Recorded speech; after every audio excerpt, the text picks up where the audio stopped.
Connaissez-vous Jésus-Christ? Cette émission a compilé, modifié et adapté une émission du même nom qui a été animée par le pasteur No Woo Ho et la présentatrice Kim Song-yoon sur FEBC, Forest Broadcasting Company à Changwon, en Corée, d'avril à octobre 1998. Elle est diffusée sur la radio Maranatha du Bénin depuis le dimanche 6 novembre 2022 et est présentée par le pasteur Lee Song-jin et la missionnaire Park Eun-ji. Si vous avez des questions sur le christianisme et sur la Bible, veuillez nous contacter par email ci-dessous.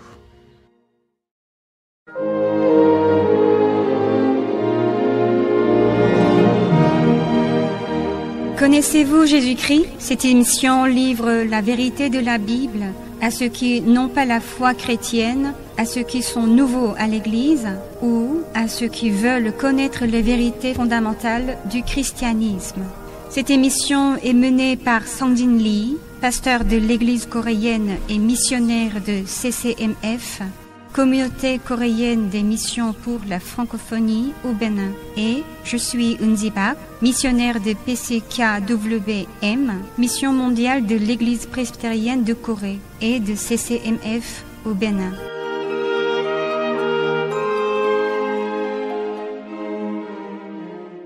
Pasteur, Oui. Beaucoup de gens se posent la question qui suit. Quelle que soit la religion, ne suffit-il pas de croire en une seule religion? Aujourd'hui, j'aimerais que vous abordiez ce sujet. Oui. Je vais vous dire d'abord pourquoi beaucoup de gens se posent cette question. Nous, les chrétiens, avons découvert la vérité et continuons de vivre selon cette vérité. Et nous la communiquons aux autres, n'est-ce pas? Oui, c'est ça. Quand on parle de cette vérité, on leur dit souvent « Ce que vous croyez n'est pas la vérité. Ce que je crois est la vérité. » Oh là là. Oui, bien sûr, c'est vrai. Devant une telle affirmation, ceux-ci pensent que la vérité en laquelle ils croient est méprisée et niée. Et ils disent donc, je suis content de ce que je crois jusqu'à maintenant. Quelle que soit la religion, ne suffit-il pas de croire en une seule religion comme je veux? Oui, certains disent je crois en moi-même. Et ils disent même, pour se vanter de leur force, je crois en ma force physique. Je crois en mon poing. Ou encore, je crois en argent. Ils parlent de façon déraisonnable. En fait, les gens d'aujourd'hui, ils ont une tendance à penser dans ce sens en disant « Je crois en moi et je ne dépendrai de personne. » Oh, d'une part, cela semble chic et cool, mais d'autre part, c'est une pensée trop déraisonnable. Oui, c'est vrai. Malheureusement, la pensée selon laquelle, quelle que soit la religion, il suffit d'en croire une, est très dangereuse et mauvaise. Cette idée traverse la pensée de la plupart des gens, tant en Orient qu'en Occident. Je vous donne un exemple. Quand on est malade ou indisposé, en général, on va d'abord à la pharmacie. Oui, bien sûr. On préfère aller à la pharmacie car l'hôpital est plus cher que la pharmacie. Et on pense qu'on connaît bien sa maladie. Exactement. On demande alors au pharmacien tel ou tel médicament et il vous donne ce que vous avez demandé. Vous payez les médicaments et c'est fini. Ça se passe de façon très facile. Cependant, cela peut créer un gros problème. Si vous êtes malade, vous devez d'abord vous rendre à l'hôpital pour obtenir un diagnostic précis du médecin pour une ordonnance. Après un examen approfondi par le médecin, il décide S'il s'agit d'une maladie simple à traiter par les médicaments de la pharmacie ou d'une maladie qui nécessite une opération. Si elle peut être traitée par une physiothérapie, en régime ou en exercice. Et nous devons suivre à la lettre cette décision. Alors, est-ce qu'il suffit vraiment de prendre n'importe quel médicament? Si on souhaite une bonne guérison, ce genre de pensée n'apporte rien. Il ne faut pas poser de tels actes dangereux pour notre santé. À plus forte raison, que faut-il faire pour la santé de notre âme? Est-il possible de croire en n'importe quelle religion pour notre âme? Non, sûrement pas. Il faut la choisir soigneusement. Comme vous le savez, les humains sont composés d'un corps et d'une âme. D'accord. Si on s'inquiète vraiment de nos âmes, nous ne devons pas croire en une religion sans réfléchir. Il nous faut une consultation exacte afin de connaître l'état de notre âme. Qu'est-ce qui ne va pas avec les humains? Pourquoi agissent-ils comme ça? Alors moi, mon âme est-elle en bonne santé? Ainsi, vous cherchez Dieu. Mais lorsque la vie est pleine de bonheur et que vous êtes bien rassasié, riche, vous ne cherchez pas Dieu. On peut observer souvent ces attitudes chez des chrétiens. Lorsque vous tombez malade, que vous avez des problèmes financiers ou que des choses difficiles vous arrivent, vous cherchez Dieu et priez avec ferveur. Oui. Mais malheureusement, une fois que ces problèmes sont résolus, vous oubliez Dieu. C'est l'exemple de Jésus qui avait guéri 10 lépreux, mais 9 sont partis sans le remercier. En voyant cela, Dieu est très triste et se sent abandonné. Oh, il me semble que c'est pour la première fois que j'entends dire Dieu est triste et se sent abandonné. Ah bon? Oui. Si nous lisons et étudions attentivement la Bible de la Genèse à l'Apocalypse de manière chronologique, nous arrivons à connaître le cœur triste de Dieu. La plupart des fidèles pensent que Dieu est celui qui bénit. C'est ça. Mais ce n'est qu'une connaissance partielle de Dieu. C'est comme si un aveugle qui ne peut toucher qu'une partie d'un éléphant et croit que c'est l'éléphant entier. Revenons à nos moutons. Les gens recherchent l'enseignement de la philosophie et de la religion, car, comme tout humain, ils se sentent limités et ont de nombreuses difficultés pensant que la vie n'aurait pas dû être comme ça. L'homme fait de philosophie parce qu'il est choqué, chuté à la découverte de quelque chose. Il se dit, qu'est-ce que c'est que ça? Et essayons de systématiser cette pensée de manière concrète. Alors, il tombe dans la philosophie. Mais, malgré l'illumination, l'enseignement et les efforts de la philosophie, d'où venons-nous, les humains? Quel est le but de nos vies?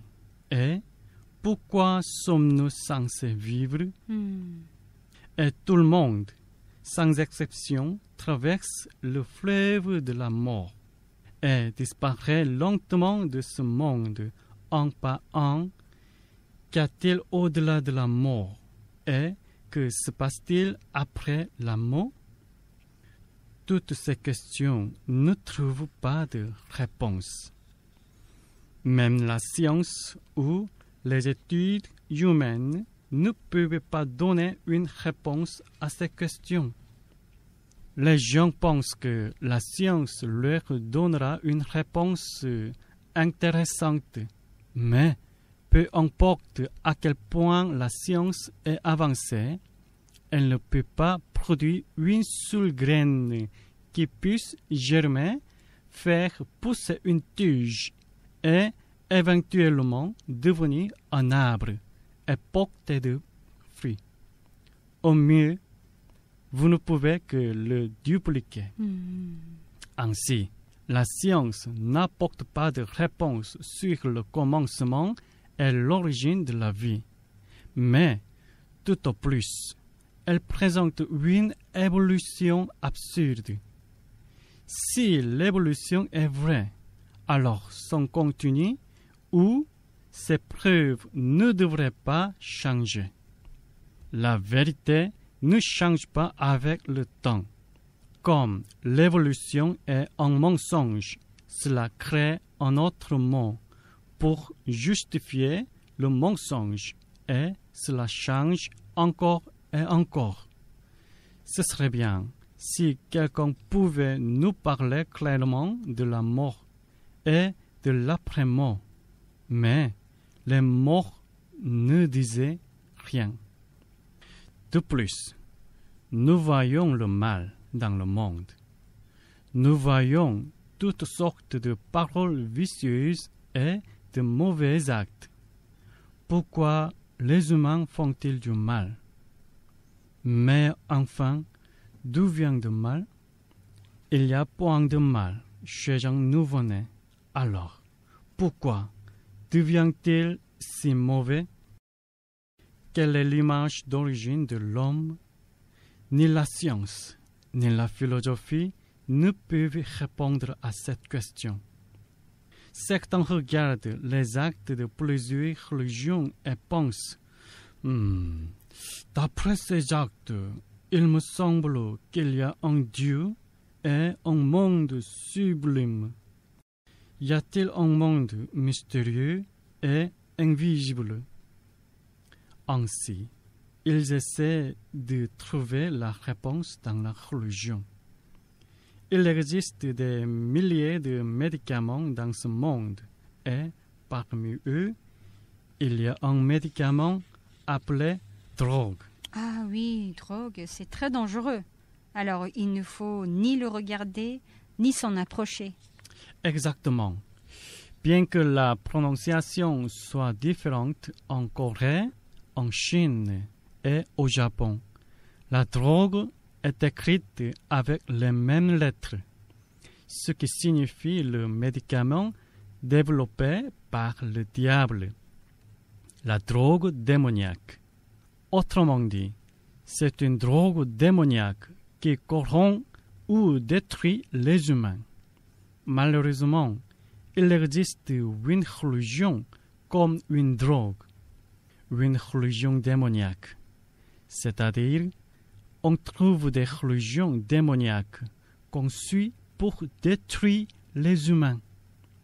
Il existe une religion du diable qui séduit et trompe habilement les gens pour qu'ils y tombent et qui finit par détruire même le corps et l'âme de l'homme. Il y a une religion démoniaque qui confond non seulement un individu, mais aussi une famille, une communauté ou même un pays. C'est pourquoi une pensée selon laquelle, quelle que soit la religion, il suffit d'en croire une, ou quelle que soit la religion, il suffit d'en croire avec ferveur, est très dangereuse.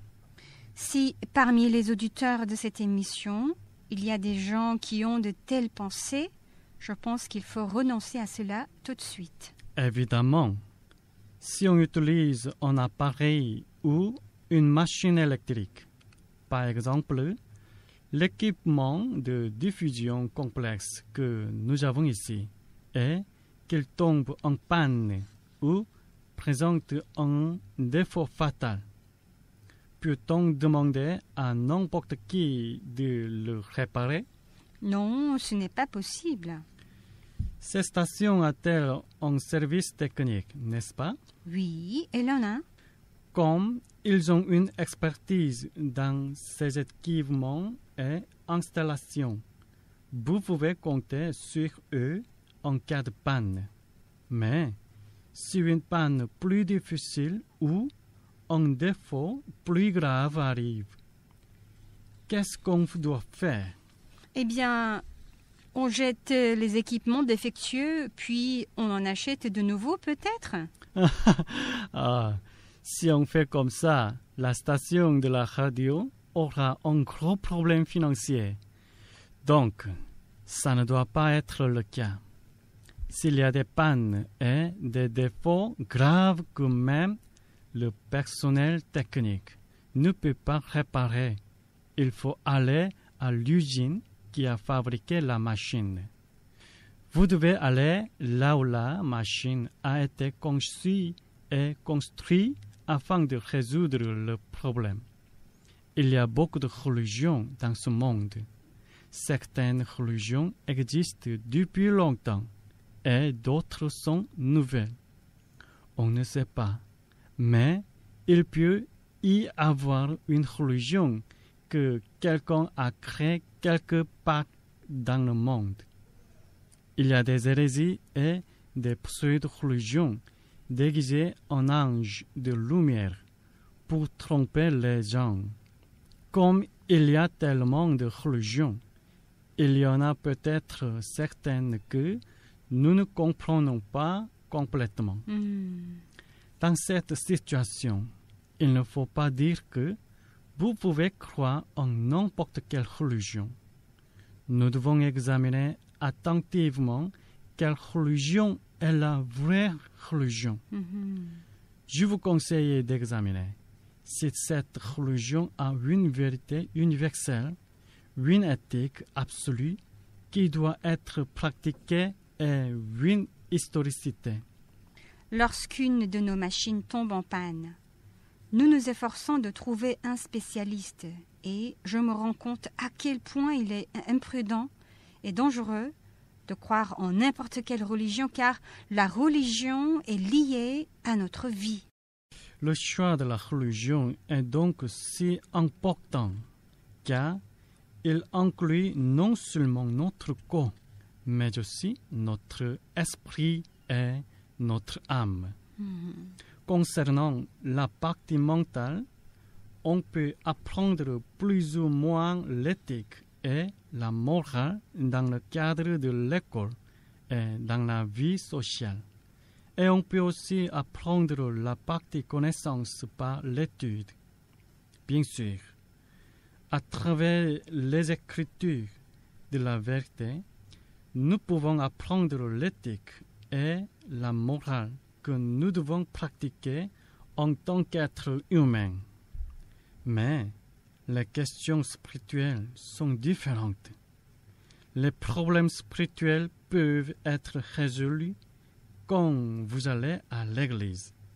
Lorsque vous rencontrez et consultez un pasteur ou un théologien qui est un expert, les problèmes spirituels peuvent être résolus. Tout comme nous devons consulter un spécialiste de la maladie lorsque nous avons une maladie physique, nous devons également consulter un spécialiste lorsqu'un problème avec notre âme ou une maladie de l'âme survient. Il est dangereux d'aller chercher n'importe quelle religion. Ce problème spirituel est très important car il est directement lié à qui nous a créés, qui nous sommes, d'où nous venons et où nous allons. Pasteur, mais nous apprenons l'origine et l'histoire de l'homme à l'école, non? Bien sûr que oui. L'école les enseigne. Mais rappelez-vous ce que vous avez appris à l'école. l'origine et l'histoire de l'homme sont enseignées dans des matières comme science et histoire. Réfléchissez bien. La science est une matière scolaire, mais son contenu n'est pas du tout scientifique. Elle enseigne des conjectures et des hypothèses sur l'origine de tous les êtres vivants, y compris l'être humain, et les histoires d'évolution qui se sont avérées fausses il y a longtemps par de nombreux scientifiques et historiens sont toujours présentes dans les mots et les histoires d'évolution qui se sont avérées fausses il y a longtemps par de nombreux scientifiques et historiens sont toujours présentes dans les manuels et toujours enseignées dans les écoles. Si on regarde l'histoire d'un pays, on peut découvrir des récits de son origine et de ses tribus. On dit que l'ancêtre des habitants de ce pays était à l'origine un ours. Cet ours a demandé à un dieu de le transformer en être humain, qui est devenu ensuite une femme. Cette femme est mariée avec Dieu et leurs enfants ont fondé le pays. Mais une autre tribu dit que leur ancêtre est sorti d'un œuf. Alors, qui a pondu cet œuf? Est-ce un homme ou un dinosaure qui l'a fondu? Une autre tribu dit que son ancêtre est né d'une énorme courge. Alors, laquelle de ces récits le peuple de ce pays doit-il croire? Ou bien, comme la science nous enseigne, doit-on croire qu'un morceau de protéines en forme s'est transformé au fil du temps en poisson puissant singe et finalement en humain? Ou encore, faudrait-il croire qu'ils ont commencé avec un ours, un œuf, une courge selon l'histoire? Toutes ces choses sont enseignées dans les écoles en tant que science et histoire. Certains pays enseignent que leurs ancêtres sont comme ça, alors que d'autres pays disent quelque chose de différent. N'êtes-vous pas confus? On ne sait pas quoi croire. Alors, qu'est-ce que vous en pensez? Je ne suis pas entré dans les détails, mais je suppose que vous êtes déjà confuse. Oui, je suis confuse et frustrée parce que je ne sais plus ce qui est vrai et quoi croire. Maintenant, nous allons voir comment les autres religions enseignent sur l'homme. Le bouddhisme croit en la transmigration et l'enseigne. Par exemple, leur enseignement dit que si un homme maltraite un bœuf, il renaît comme un bœuf après la mort.